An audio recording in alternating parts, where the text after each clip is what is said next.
In this video, I'm going to be covering how to lose up to 150 pounds as a Christian man without losing church lunches or family dinners, even if you've tried these diets before. So I'm going to be covering and going through how all of my clients use certain strategies and then eventually drop the weight and reach their goal physique. Obviously, we still have some work to do. However, absolutely insane transformation over here. So we're just going to start off by going through Brian's journey. We're going to go through Brian, but right here we've got Jason, very similar situation. He's gone to weddings, he's gone to all of these dinners, and it's all about consistent moderation. Same thing with my guy Josh right here, down 90 pounds. Tyler, down 90 pounds as well in a good 7-month span. And then my guy Matt, down 150 pounds in 11 months. Absolute legend. So we're going to be going through Brian's transformation. He's down from 305 down to 225 in 24 weeks, looking like an absolute G. So let's go through it. Starting off, we want to learn macros. So 1 gram of protein is 4 calories, 1 gram of carbohydrate is also 4 calories, 1 gram of fat is 9 calories. So it is much easier to overconsume on fats compared to protein and carbs. You've heard carbs are bad for you. However, it's not the truth. There are different types of carbs, and yes, some can be worse for you compared to better. However, there's no bad food. There's higher calorie and lower calorie, and ultimately, what's going to help us lose weight is being in a calorie deficit. What that means is your body is going to tap into those extra fat stores when you're in a calorie deficit, grab that energy and use it. That's basically the premise. So 1 gram of fat is 9 calories. Think avocado, think peanut butter, think saturated fats from fatty foods as well. However, those are calories. So, what is the strategy that my clients use when a huge event comes up and they want to overindulge? Let's say they want to have 4,000 calories, which is doable. It's just about sacrificing in other places. So I'm going to teach you guys about calorie cycling, an absolute goated method in terms of losing weight. So, weekly calories is 2,500 every single day, 17.5k weekly total calories. Let's just say this is your calories for the week and for each day, just to give a good accurate estimate. Person to person, it's different, but this is the example I'm going to be using today. Now, depending on which approach you want to take, you can have 1 high day, 2 high days, 3 high days, etc. But here's the premise of it. So higher calories every other day, whatever you sacrifice. So we're sacrificing 300 on 1, 2, 3, 4 days, and then we're adding 400 on 1, 2, 3 days. So you've got 3 high days, 4 low days. I do this with some clients who prefer having higher days on their training days if they do decide to weight train, or if they just have events on these days continually, then we approach it in this way. High calories on weekends, this is absolutely amazing. So you take away 300 calories, you can use this, take away 500 calories, so you have 2,000 every day, Monday to Friday, and then on the weekend you have more. However, it all matters about the weekly total calories like we see here. So we take away 300 from Monday to Friday, and then we get 3,250 on the weekends. This can be 4,000 on the weekend. This can be 7,000 on one day. If we instead have 2,000 calories Monday to Saturday, you could have 6,000 to 8,000 calories on that Sunday, as long as the math lines up with your total weekly calories. So this is what we do. Let's say on the Sunday you have a massive wedding or a massive event where you know, okay, look, I want to work for it, but I want to have a nice high day. Okay, cool. Let's do 2,000 calories instead of 2,500 Monday to Saturday. And then on Sunday, you get to have a good 7,000, 8,000 calories, depending on yourself. Another thing is when you have this high day, don't just list it off as an off day. Still be smart about it. Still move. So this is Brian. He used to have the approach of all in or all out.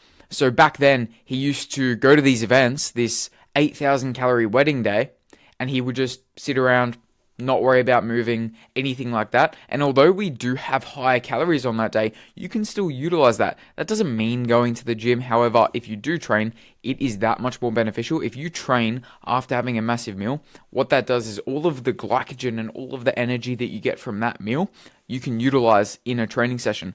I also just like steps. So if you go for a decent walk 20, 30 minutes before the event, 20 to 30 minutes, sometime before the event, and then after the event, while the food's digesting, get up and move. That can be by going to the gym. That can just be by going for a walk. Doesn't really matter as long as you're moving and not just sitting down all the time. It makes it harder to digest. You're going to feel sluggish. You're going to have low energy. All of these negative things that we do not want are going to occur. So instead of being all in or all out, just move a little bit more. Just go for a bit of movement. Go for a bit of activity.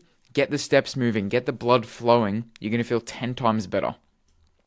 Planning ahead for big dinners and meals. This is very similar to calorie cycling, but instead it's a day-to-day basis. So if you still want to hit your calorie budget of 2,500, instead of having a weekly calorie cycling method, you can just do that for the day. So if you know you're going to have a massive dinner and you want to have a good dinner, but you still want to have 2,500 calories and not blow out your calories, what I do is I fast. I will have diet soda. I will have soda water. I love soda water.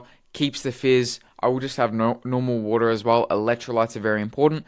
If you have to eat in the morning, it's okay. Just have smaller meals, pure protein. Think Greek yogurt bowls. Think leaner meats. Think egg whites, things like that. Small meals, 0 to 300 calories. Lunch, this is just before the event or dinner.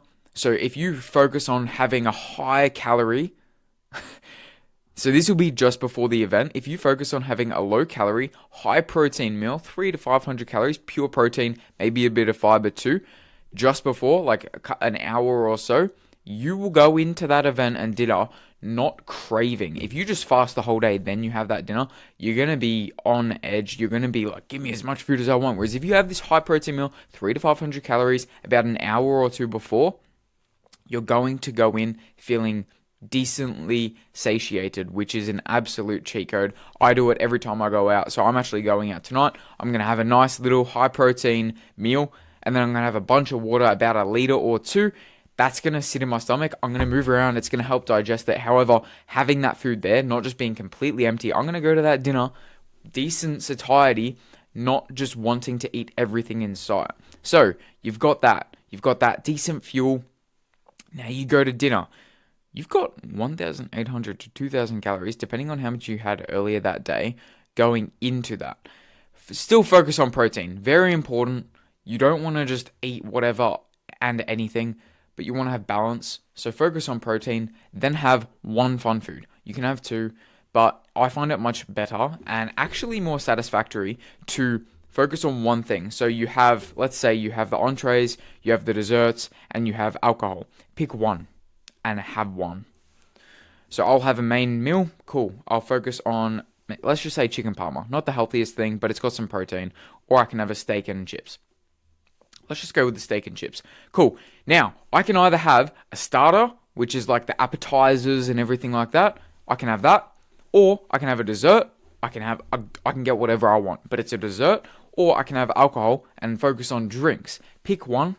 If you have all three, that's when you blow out your calories for the day. But if you can enjoy one, focus on that. So I got my steak and chips. Let's say that's 1,000 calories.